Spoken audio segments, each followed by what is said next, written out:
Olá pessoal, bem-vindos à aula número 10 da nossa disciplina de pesquisa de avaliação aplicada à administração. Hoje a gente vai falar da revisão, é o segundo elemento do nosso relatório de pesquisa, né? E é uma parte extremamente importante da pesquisa científica. Tá? Então, antes de mais nada, eu queria esclarecer quais são os tipos de documentos que a gente pode usar como fontes de dados. Né? Então a gente tem documentos científicos, né? E o que é um documento científico? É um documento que foi revisado por outros cientistas. Foi produzido por cientistas e revisado por cientistas. Né? Então, o tipo mais confiável de informação científica é um artigo de periódico revisado por pares. Como é que funciona um artigo de periódico revisado por pares? Né? Vamos supor que eu fiz uma pesquisa, aí eu fiz o meu relatório de pesquisa em formato de artigo. Aí submeti essa minha pesquisa para uma revista científica. Essa revista científica, como por exemplo a revista de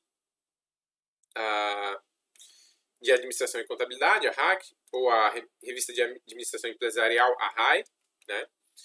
Eu mando lá para o editor deles, lá no site do editor deles.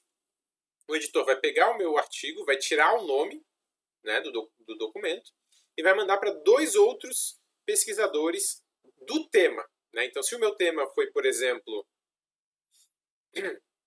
a segurança da informação na empresa, ele vai mandar, esse editor vai procurar ali pessoas que são voluntárias, que trabalham com isso, que pesquisam a mesma coisa, e vai mandar para elas avaliarem se a minha metodologia foi boa, se os meus dados fazem sentido, se as minhas referências fazem sentido. Né? Essas pessoas vão verificar e vão dar o parecer delas. Como essas pessoas não sabem quem eu sou, a princípio elas não teriam por que ter algum motivo que não seja técnico para recusar ou para influenciar o julgamento delas. Certo? Então elas vão dizer assim, não, tá ok, ou não, tem isso aqui que não tá certo, isso aqui precisa ajustar, tal. E aí, tendo o aval desses dois outros pesquisadores, ele vai ser publicado. Então, quando a gente lê um artigo de um periódico revisado por pares, de uma revista científica, a gente tem a garantia de que pelo menos duas outras pessoas leram aquele conteúdo e confirmam, né, e assinam embaixo dizendo assim, não, ok, isso aqui é uma pesquisa bem feita, então essa informação é confiável, certo? Os artigos de eventos científicos, eles são similares, tá? Eles também são revisados por outros cientistas, mas normalmente não são, esses cientistas não têm tanto tempo para revisar, né? E não necessariamente são todos especialistas naquele assunto. Por que isso? Porque um evento científico ele é feito por uma comissão de avaliação. Então, é definido lá pelo organizador do evento que vai ter 5, 6 membros nessa comissão. Aí todos eles, né, vão ter uma certa quantidade aí de trabalhos para revisar. E eles vão revisando, e vão passando, e vão revisando, e vão passando. Como tem menos tempo, porque o evento tem que acontecer numa determinada data, essa revisão ela é um pouco mais simples, né? Ela é menos criteriosa, mas não é menos científica, certo? Então ele é confiável, normalmente são trabalhos confiáveis, mas não é tão exigente ou tão confiável quanto um artigo em um periódico, ok? E finalmente tem o capítulo de livro científico, que é similar ao processo do evento, só que tem menos variedade de pessoas, né? Não é um comitê, são os organizadores que fazem a avaliação, né? Então, para eu publicar um capítulo num livro, eu tenho ali a minha pesquisa, eu tenho o meu conteúdo, que vai ser avaliado pelos organizadores, certo? Então, também é um conteúdo científico, mas não tem o mesmo critério que tem os artigos de periódicos, certo? Então, esse é um documento científico. A gente também tem documentos acadêmicos, né? Então, a gente tem os livros-texto, que são excelentes quando a gente está começando a entender sobre um assunto, né? Então, a gente tem um livro de TGA, tem livro de marketing, tem livro de economia, né? São livros que eles resumem e concatenam conteúdo de muitos outros autores, de uma forma fácil de entender, né? Então, como ele normalmente vai trazer as próprias referências, a gente pode conferir a origem daquelas informações que estão sendo passadas. Mas para quem está começando num assunto, um livro-texto é sempre uma boa opção. Tá? E monografias. Monografias são TCCs, são dissertações de mestrado, são teses de doutorado, são livros que também trazem citações, certo? Trazem revisões, mas que ainda não foram revisados por pares, né? Então, normalmente, elas são internas, né? São aprovadas por um comitê para sua publicação, né? Que é a banca examinadora, mas não necessariamente essa banca examinadora quer dizer, essa banca examinadora é de pares, mas a gente entende que tem um certo viés, porque, enfim, estão dentro da academia, foram convidados pelo próprio autor para compor a banca, né? Então, acaba tendo aí um pouco de viés. Mas, ainda assim, é um material bastante interessante para a gente, principalmente para a gente buscar referências, para entender melhor sobre um determinado assunto. Tá? A gente também tem outros tipos de documento. A gente tem documentos jornalísticos. Né? Como é que a gente identifica que um documento é jornalístico? Está escrito jornal. Não necessariamente. Eu posso criar um blog na minha internet e dizer Jornal do João. Não quer dizer que é um jornal, é um blog, certo? Um jornal, ele tem um corpo editorial, que é o quê? Que é as pessoas que são os editores que revisam e verificam o trabalho dos jornalistas. Então, o jornalista escreveu que explodiu uma bomba não sei aonde. Aí o editor vai olhar e ver, ok, parece confiável, né? Então, vou publicar. É um processo menos criterioso que o processo científico, mas já é alguma coisa de revisão. Já é alguma coisa que a gente consegue ter um pouco mais de confiança na informação que está sendo passada. Tá? Então, verifiquem se o portal, ou o site, ou a fonte de informação de vocês tem um corpo editorial. Se tiver um corpo editorial, ela é um pouco mais confiável. Então, ela é um documento do tipo jornalístico. A gente também tem os documentos institucionais, certo? Que são documentos realizados, produzidos pela instituição. Ele pode ser tanto da instituição sobre a própria instituição. Então, quando a gente, por exemplo, entra num site, tem lá nossa história, né, quem somos, esse é um documento institucional. É a empresa falando sobre ela mesma, ou a organização falando sobre ela mesma. Tá? Claro que a organização dificilmente vai falar mal dela, então a gente tem que levar isso em consideração na hora de ler. Mas tem muitas coisas que são, por exemplo, os objetivos organizacionais, a fundação da empresa, dados históricos. A gente pode usar esse tipo de documento, é razoável confiar nesse tipo de informação a partir desse tipo de documento, certo? A gente também tem instituições de pesquisa, né? Então a gente tem censo do IBGE, a gente tem pesquisas eleitorais, por exemplo, de institutos como Datafolha, né? Que vão aí ser outros tipos de documentos que são pesquisas, né, feitas por instituições, também são documentos institucionais. Ok? Onde é que a gente vai encontrar informações desse tipo? Artigos científicos vocês podem encontrar tanto no Google Acadêmico, tá? Vocês podem usar esse link, scholar.google.com, ou vocês podem buscar no próprio Google, coloca lá Acadêmico, vocês vão achar o Google Acadêmico, certo? A gente também tem o portal de periódicos da CAPES, que é um órgão governamental dedicado à pesquisa científica, tá? Então, no portal de periódicos da CAPES, a gente tem acesso a artigos científicos. Vocês acessando a partir da UDESC, vocês têm acesso a artigos pagos sem ter que pagar, né? Então, claro, agora, né, com a questão da quarentena, talvez vocês não consigam acessar pela UDESC, mas se vocês ligarem lá, vocês conseguem usar o CAFE, que é um serviço da própria CAPES, que permite vocês acessarem de casa, como se estivessem na UDESC. Tá? Então, entrem em contato com o pessoal do CETIC, que eles podem orientar vocês como é que vocês podem ter acesso a esses artigos pagos. Tá? Mas no Google Acadêmico, vocês também conseguem muitos artigos gratuitos. Ok? Então, para artigos científicos, esses são os principais recomendações que eu trago para vocês. E se vocês quiserem também procurar monografias, né, vocês podem usar o catálogo de teses da CAPES, tá? Que é esse endereço aí que está na telinha de vocês. Vocês podem, lá vocês vão ter acesso a tudo que é monografia publicada em instituições reconhecidas pela CAPES, vão estar disponíveis lá, né? E as que são a partir, se não me engano, do ano 2011, 2010, já estão todas em formato digital disponíveis para vocês lerem na íntegra, certo? Então vocês podem ler trabalhos de colegas, trabalhos de pessoas que vieram antes de vocês, para ver como é que se fazem esses trabalhos e para usar como base para os trabalhos de vocês, ok? Quando estiverem pesquisando em bases de dados, aqui eu estou usando o exemplo do Google Acadêmico, né? A gente tem algumas preocupações que são importantes para facilitar a nossa pesquisa, né? A gente vai usar os termos de interesse, né? Então eu quero pesquisar sobre marketing. Tá, mas eu quero pesquisar sobre marketing em qual contexto? Tem muitos artigos sobre marketing, né? Então eu quero pesquisar sobre marketing digital em empresas que vendem queijo, porque eu gosto de queijo, né? Ok, então esses são marketing digital, queijo. Então são os meus termos de interesse. Ah, mas eu não quero queijo importado, eu quero queijo nacional. Então, a gente pode colocar, por exemplo, no nosso termo de pesquisa, marketing digital queijo, menos, o símbolozinho de menos, importado. Então aí o Google Acadêmico ele já vai excluir essa palavra dos resultados. Todos os resultados que tiverem essa palavra, ele vai excluir. Então ele tem mais chance de trazer artigos que interessam para a nossa pesquisa. Tá?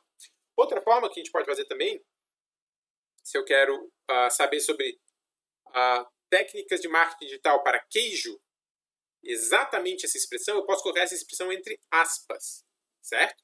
Então se eu colocar, abre aspas, técnicas de marketing digital para queijo, fecha aspas, ele vai procurar artigos que tenham exatamente essa frase. Não uma palavra ou outra separada. Exatamente essa frase. Tá? Isso nos dá resultados mais específicos, mas pode acontecer também de a gente ter menos resultados. Tá? Então, não achar nenhum com aquela expressão específica. Então, tomem cuidado com a chave de busca de vocês. Ok? E aí também a gente pode filtrar por questão de data, por questão de citações e por idioma. Tá? Então, se alguém eu não sou muito bom de inglês, de francês, de espanhol, posso só procurar em português. Ou eu tenho conhecimento nessas outras línguas, posso procurar nessas outras línguas também. Tá? O filtro de data ele é bem interessante, principalmente quando a gente estiver usando conceitos, quando a gente estiver usando informações mais atualizadas. A gente quer ter informações mais atualizadas. Né? Então, procurar coisas que foram publicadas mais recentemente. Embora, é importante a gente lembrar que os artigos científicos eles têm um tempo de análise. Então, um artigo que foi publicado em 2020, possivelmente a pesquisa foi realizada em 2019, 2018, né, até chegar nessa publicação. Tá? Então, não necessariamente a gente vai ter um artigo científico sobre algo que aconteceu ontem. Tá?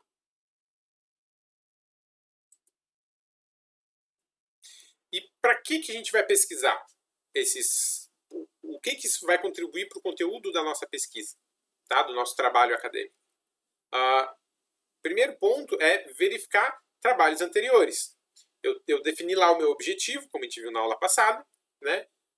Qual é o meu objetivo? Ok, meu objetivo é esse. Será que alguém já não fez esse tipo de pesquisa? Será que essa pergunta que eu tenho sobre esse assunto já não foi respondida? Né? Isso é extremamente relevante, não só do ponto de vista acadêmico, porque se a pergunta já foi respondida, não tem por que eu refazer esse trabalho. Né? Mas também do ponto de vista prático. Né? Se eu preciso dessa resposta, dessa informação, para tomar uma decisão na minha empresa, se essa resposta já existe, eu não preciso fazer uma pesquisa para ela. Eu vou economizar tempo, vou economizar recursos, porque já existe uma pesquisa anterior. Certo? Pode ser que existam respostas parciais, que vão me indicar o caminho. E pode ser também que existam sugestões de novas pesquisas. Tá, eu pesquisei isso, eu queria pesquisar isso, já foi pesquisado, mas lá nessa pesquisa existem sugestões de novas pesquisas. Perguntas ou questões que surgiram a partir de um maior entendimento sobre esse assunto. Né? Eu também posso encontrar em trabalhos anteriores sugestões de novas pesquisas. Caso eu não encontre nenhum trabalho igual, né, que tenha o mesmo, que produza o mesmo conhecimento do que eu quero produzir, né, isso é uma coisa positiva, do sentido acadêmico, porque ajuda a justificar a minha pesquisa. Por quê? Porque se ninguém nunca fez isso, eu estou criando conhecimento novo. Eu estou contribuindo para o conhecimento científico. Tá? Mas eu posso aproveitar resultados periféricos. Pode ser que nunca tenha sido feito isso em Florianópolis, mas essa pesquisa já foi feita em outros lugares do mundo. Então eu posso realizar em Florianópolis para ver se existe consistência entre os resultados. Ou talvez nunca foi pesquisado sobre esse assunto nesse tipo de empresa, ou nunca foi pesquisado, né? Mas existem outros tipos de pesquisas em outras empresas, né? Então, trazer esses resultados periféricos, resultados similares, mas que não são iguais aos que a gente quer, ajudam a mostrar o que já existe no conhecimento e também nos dar dicas de como conduzir a nossa pesquisa. Tá? Então, facilita o nosso trabalho fazer essa revisão. Também é importante a revisão conceitual. Né? Então, o que eu quero dizer com queijo? Né? Se a gente for no mercado, a gente vai ver que tem várias coisas que a gente bate o olho e diz que é queijo, mas se for ler nas letras miúdas, é alimento à base de leite. Não é exatamente queijo. O que eu quero dizer com queijo? Né? Dá para ver que eu estou com fome, porque eu estou falando bastante queijo. Né? Mas é definir o objeto. Se a gente está falando de administração, o que eu vou entender como empresa? O que eu vou entender como lucro? O que eu vou entender como trabalhador? Né? Um terceirizado, ele conta como trabalhador para a minha empresa? Né? Então, eu tenho que deixar claro qual que é o conceito, o objeto que eu estou estudando. E isso eu posso pegar a partir de outros trabalhos, de outros conhecimentos teóricos de outras pessoas que já trabalharam com isso, certo? Então, eu posso delimitar o campo de pesquisa adotando essas definições de outras pessoas, certo? E também estabelecer os limites do conhecimento que eu vou gerar. Eu gerei uma informação, eu gerei um conhecimento que vale para esse caso, nesse objeto, com essa definição, certo? Então, isso dá uma segurança para quem estiver usando o nosso conhecimento para saber que, ok, isso aqui é válido para essa situação. E também, quando a gente estiver falando de um trabalho no contexto do curso de graduação, né, ou no curso de mestrado, doutorado, vocês também apresentam um domínio do conteúdo. Isso não só dá mais confiabilidade para vocês, né, vamos supor, se vocês estão apresentando um projeto para uma empresa, vocês mostram o domínio do conteúdo, as pessoas vão dizer assim, não, poxa, essa pessoa sabe do que está falando, né? Mas também isso mostra no curso, né, nos estudos de vocês, que vocês estudaram, que vocês pesquisaram sobre o assunto. Né? Vocês podem fazer isso de forma histórica, mostrando a evolução do conceito, né? Ou comparando conceitos para justificar a escolha desse conceito. Né? Então tem esse conceito aqui. Dado que a minha empresa é desse jeito, eu vou preferir esse aqui, vai ser mais adequado para o meu caso. Certo? Então, a partir dessa busca de documentos e de informações, dessa revisão teórica, a gente consegue definir bem o nosso conceito a ser utilizado. E a gente também, olhando em trabalhos anteriores que foram similares ao nosso, a gente pode se aproveitar do método que eles usaram. Porque se alguém usou um método e deu certo para um caso similar ao meu, eu posso adotar a mesma estratégia, certo? Assim como se uma empresa fez algo que funcionou para ela, talvez essa coisa funcione para mim também. 100% de certeza? Não é, mas é meio caminho andado, certo? Então, eu posso identificar objetos similares, então, se foram feitas pesquisas em empresas ou com profissionais similares aos que eu quero pesquisar, eu posso adotar partes daquele método que foi usado.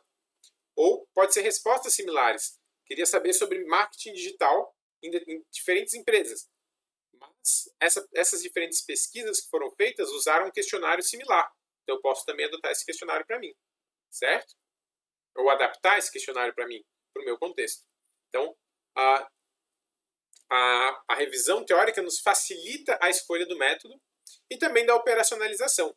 Porque quando a gente lê o trabalho de outras pessoas, a gente pode ver quais foram as dificuldades, quais foram as facilidades, o que foi usado de ferramenta. Então, foi usado algum software específico para tabulação de dados, para aplicação de questionário, foi utilizado um software para capturar movimento das pessoas, sei lá.